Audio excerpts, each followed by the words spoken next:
Morning, everybody. Wednesday, November 9th, stepping into the sunlight. But first of all, we shall want sunlight. Nothing much can grow in the dark. Meditation is our step out into the sun. As Bill sees it, page 10.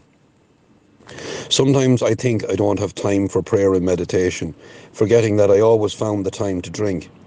It is possible to make time for anything. I want to do it. I want to do it if I want it badly enough.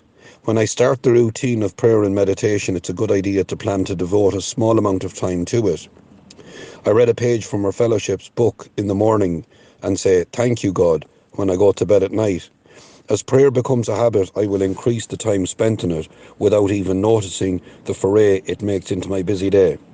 If I have trouble praying, I just repeat the Lord's Prayer because it really covers everything. When I think of what I can be grateful for and say a word of thanks, I don't need to shut myself in a closet to pray. It can be done even in a room full of people. I just remove myself mentally for an instant. As the practice of prayer continues, I will find I don't need words, for God can and does hear my thoughts through silence.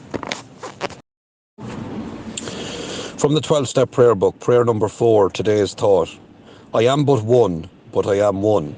I can't do everything, but I can do something. What I can do, I ought to do. What I ought to do, God helping, I will do. From Soar Follow Your Dreams, this page is called Act Enthusiastic and You'll Be Enthusiastic. While attending a Bethel College in Mackenzie, Tennessee, a speech class was required as part of my minor. The subject might not have been my preference, but the teacher certainly was one of my favourites. She was a delightful little lady named Ruby Kreider. Mrs. Ruby could have retired years before, but she was still there simply for the love of teaching. When we would get up to give her speeches, one of her most memorable bits of advice was, "Act enthusiastic and you'll be enthusiastic." At first I thought this sounded a bit like fake it till you make it.